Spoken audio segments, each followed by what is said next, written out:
Bienvenue sur le podcast de la paye facile. Je suis la narratrice et je suis heureuse de vous présenter les conseils d'Anthony Rocca.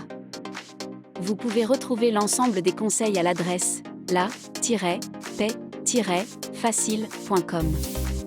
Vous pouvez aussi vous inscrire à la newsletter.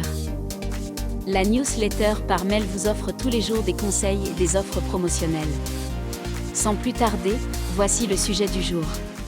La fiche de paye, définition et éléments. La fiche de paye est un document qui récapitule les informations relatives à la rémunération d'un salarié.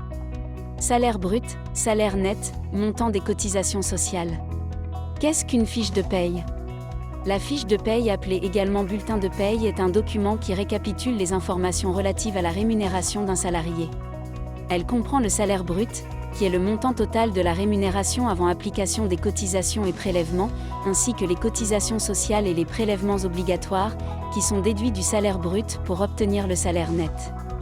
La fiche de paye inclut également des informations détaillées sur les éléments de la rémunération, comme le salaire de base, les heures supplémentaires, les primes ou les indemnités.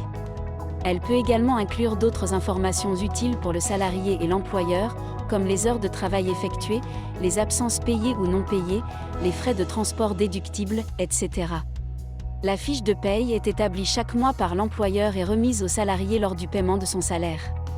Elle est le document officiel qui permet de justifier le montant des salaires perçus auprès de différentes administrations, comme l'administration fiscale ou l'organisme de retraite.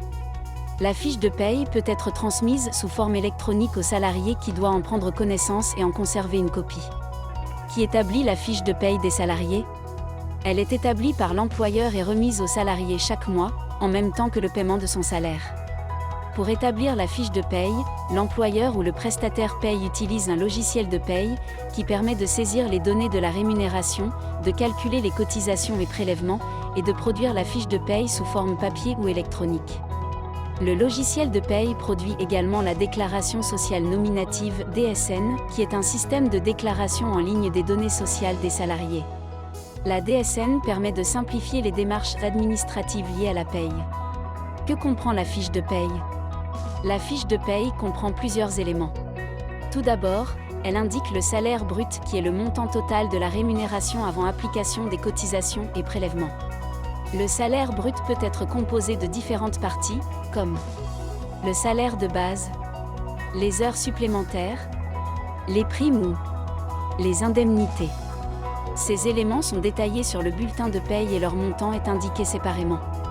La fiche de paye inclut également les cotisations sociales qui sont des contributions obligatoires versées par l'employeur et le salarié aux organismes sociaux pour couvrir les prestations sociales comme la sécurité sociale, les retraites, etc. Ces cotisations sont calculées en pourcentage du salaire brut ou du PMSS et leur taux varie selon le type de cotisation et le montant du salaire. Les cotisations sociales sont regroupées par risque et leur montant total est indiqué. C'est la présentation clarifiée.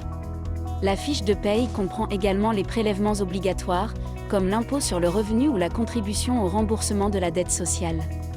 Ces prélèvements sont également calculés en pourcentage du salaire brut, et leur taux dépend du barème de l'impôt sur le revenu ou de la législation en vigueur. Les prélèvements obligatoires sont indiqués et leur montant total est déduit du salaire brut pour obtenir le salaire net. Le salaire net est le montant de la rémunération qui reste à la disposition du salarié une fois déduites les cotisations et prélèvements obligatoires. C'est le montant qui sera effectivement versé au salarié sur son compte bancaire et qui constitue son revenu disponible. Le salaire net est indiqué sur la fiche de paye en bas dans la ligne salaire net. Les autres éléments qui composent un bulletin de paye. La fiche de paye peut également inclure d'autres informations, comme les heures de travail majorées effectuées par le salarié, les absences payées ou non payées, les frais de transport déductibles, etc. Ces informations sont utiles pour le salarié et l'employeur, qui peuvent s'en servir pour suivre la rémunération et les cotisations du salarié et pour justifier ces éléments auprès des différentes administrations en cas de contrôle. Exemple, un contrôle URSSAF. La fiche de paye est un document qui doit être conforme. Il est important de noter que la fiche de paye doit être conforme aux dispositions du Code du travail et à la convention collective applicable. Elle doit comprendre toutes les mentions obligatoires et respecter les droits et obligations du salarié et de l'employeur. En cas de litige ou de contestation, la feuille de paye peut être produite comme preuve devant les tribunaux ou les administrations. De mois en mois, la fiche de paye change. Il est important de noter que la fiche de paye peut être modifiée au cours de l'année, en fonction de l'évolution de la rémunération du salarié ou des changements législatifs ou conventionnels. La fiche de paye n'est pas un document fixe, elle est modifiée en fonction des éléments variables de paye à prendre en compte. Par exemple, si le salarié percevait une prime exceptionnelle au cours de l'année, celle-ci sera mentionnée sur la fiche de paye du mois où elle a été versée. De même, si le taux de cotisation sociale ou de prélèvement obligatoire change au cours de l'année, cela se répercute sur les fiches de paye suivantes. La fiche de paye doit être vérifiée.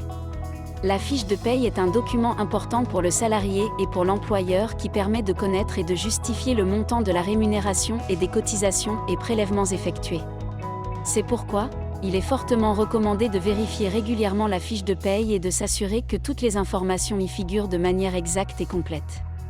En cas de doute ou de question, il est possible de se rapprocher de son employeur ou de son service des ressources humaines pour obtenir des éclaircissements. La remise du bulletin de paye.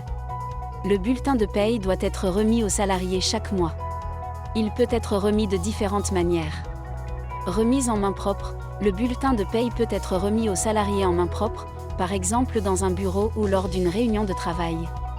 Envoi par courrier, la fiche de paye peut être envoyée par courrier postal aux salariés.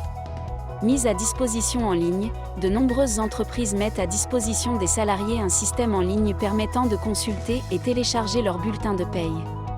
Il est important que le bulletin de paye soit remis aux salariés de manière régulière et à temps, afin qu'il puisse connaître son salaire et les retenues effectuées sur celui-ci. Le délai de conservation. Il est recommandé de conserver ces fiches de paye à vie, afin de pouvoir justifier de ses revenus en cas de besoin. Les fiches de paye peuvent être conservées sous forme papier ou électronique, mais il est important de s'assurer qu'elles restent lisibles et accessibles. En cas de perte ou de détérioration des fiches de paye, il est possible de se rapprocher de l'employeur pour obtenir une copie de ces documents. La conservation au sein d'un coffre-fort électronique reste néanmoins la meilleure façon de conserver sa fiche de paye. Pour recevoir tous les jours des conseils et des offres promotionnelles pour réussir à devenir gestionnaire de paye, abonnez-vous à la newsletter d'Anthony Rocca.